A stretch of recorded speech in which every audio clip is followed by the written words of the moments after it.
Hey footy fans, welcome back to Footy Fin. And in rugby, I want to preview the Bledisloe Cup. The two squads, game two, the two squads have just been announced, so I want to run over them. Just to quickly recap last week's game in Auckland, referee Andrea Piatti was quite terrible in many instances against the Wallabies, as he was against the Wallabies in the British and Irish Lions second test at the end. Even a lot of New Zealanders are saying that, but the Wallabies also made a lot of errors and held themselves to blame for a lot of things. I am hopeful of a good bounce back in Perth this weekend, this Saturday. I have to say, I'm a little bit surprised that Phil Waugh and Rugby Australia haven't stuck to form and scheduled this Bledisloe game at the same time as the NRL Grand Final. They did that with the AFL, but actually it's just as well that they haven't really. So they're about 24 hours apart. But look, as a Wallabies supporter, all I want out of the rest of this year, it's been a big few months, all I want is to beat New Zealand in game two. That's all, okay? I don't care for trophies, titles. They can lose every game on the end of year tour to the Northern Hemisphere, except Italy, please. No loss to Italy, but I just want to beat New Zealand, please. Anyway, let's run over the squads with a couple of comments. James Slipper's 151st and final test for the Wallabies. He'll retire after this one.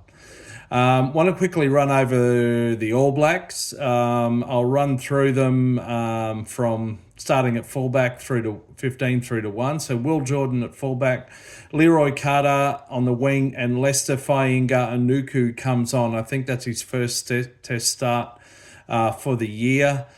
Geordie Barrett and Quinn Tupaia in the centres. Damian McKenzie comes in at fly half because Beauden Barrett is injured. Cam Roigard, who was so dangerous last weekend, is starting at scrum half once again. By the way, Leicester comes in because Caleb Clark is injured, apparently. Peter Lackey starts his first test ever, and he's in the number 8 jersey. He's come off the bench 4 times, apparently, so Wallace Satiti goes onto the bench. Simon Parker and Adi Savea are the breakaways. The second rowers or locks, Scott Barrett and Tupou Vaa'i. And the front row, Tamaiti Williams, Cody Taylor and Fletcher Newell. So some familiar names there. On the bench, Semisoni Taukeaho, George Bauer, Pasilio Tossi. Those men haven't played a lot in the black jersey at all, or even this season, I don't believe. Patrick Tuipulotu, Wallace Satiti, as I said, Cortez Ratama, Rico Ioane comes in. That's a flow-on effect, I guess, from the Caleb Clark injury, and Ruben Love. Just to quickly run over their injuries, Terrell Lomax, Caleb Clark, Beauden Barrett, Ethan de Groot, Ollie Norris, Simone Narawa, Timosi Tavatanawai. So, look, a few changes there, a few bold moves on the part of Coach Scott Robertson. 2 Cents Rugby will have some better insights there. So check out Mark's overview of the All Blacks squad changes. But moving on to the Wallabies, to go through them. So a couple of changes here as well, and I don't know exactly how many of them are injury enforced. So Max Jorgensen and Harry Potter at fullback and wing once again, but Filippo Daunguno is promoted from the bench onto the other wing. I don't know whether Corey Toole's injured or not. Iki Tau and Sua'ali'i in the centres. They're fast becoming possibly the best centre pairing in world rugby at the moment. And now this is one I want to talk about, the halves selection. Jake Gordon and Tane Edmed at scrum half and fly half. I'll come back to that. I've got a few questions over the logic here. In the pack, Harry Wilson, Tom Hooper and Fraser McWright are the loose forwards. That's unchanged from last week. Will Skelton comes back in from France. And Lucan Salakai Lotto is out of the 23 altogether. Again, I don't know if that's injury enforced, why he's not on the bench, for example, but they've gone for, I'll come to the bench soon enough. So Skelton Frost, a great second row lock combo, and up front, James Slipper, Billy Pollard and Alan Alatoa. Evidently Angus Bell is out injured, I believe, which is a big loss. James Slipper, as I said, played his 150th test, the most cap Wallaby. He will retire after this game. A great career. Queenslander too, by the way, from the Gold Coast. Well done, James Slipper, and let's hope he's sent out a winner. On the bench, Josh Nasser, Tom Robertson and Taniela Tupou. Robertson has at times struggled in scrums, including against the Lions and at least once in one rugby championship fixture. Let's hope he doesn't suffer the same fate. So Williams and Rob Valetini are on the bench covering the back row position. So obviously Valetini's an obvious pick, and Williams has done very well, whether starting or off the bench. Maybe Lucan's a bit unlucky to miss out, but yeah, some great bench cover there. Ryan Lonergan and James O'Connor are the reserve halves combo, and then we've got Queenslander Josh Fluke, who's a centre coming in. So yeah, look, I want to have a bit of a chat about the halves. So obviously, as we've said before, fly half is a major issue for the Wallabies, and it is moving forward, and it's a big concern looking ahead to the next Rugby World Cup in 2 years.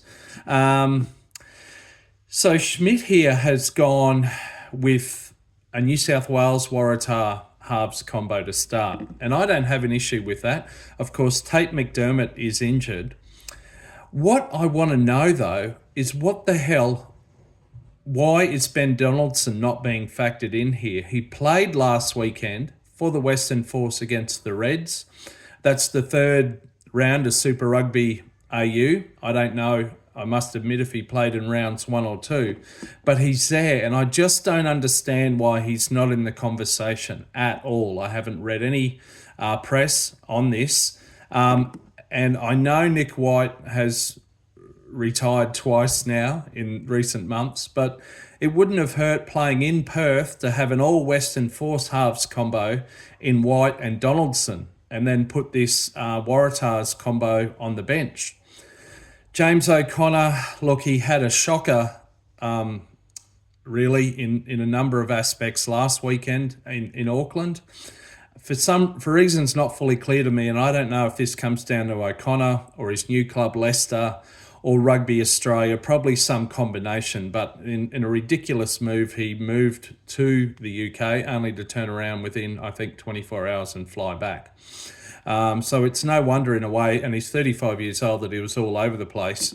But yeah, but Ryan Lonergan made his test debut last weekend. He came on early for the injured McDermott, and he did very well in the circumstances. But I just don't understand why Donaldson isn't being considered here, and why you wouldn't, in Perth, try Nick White one more time.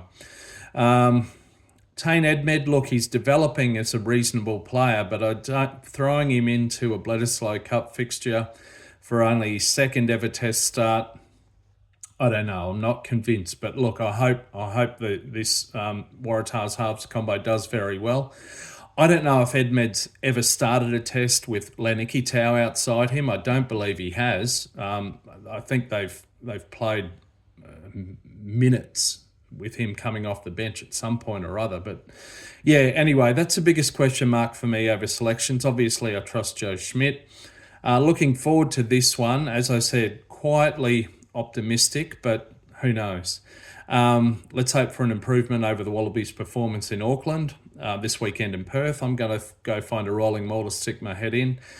Enjoy this Bledisloe, and look out for my NRL Grand Final preview as well for those interested. All right, catch you later. Please leave a comment. Let me know what you think. Who do you predict? What do you think of the selections, particularly in the halves? Thanks for listening this far. If you haven't already done so, please like and subscribe. That'd help me out a lot. And drop a comment. All right, see you later. Ciao.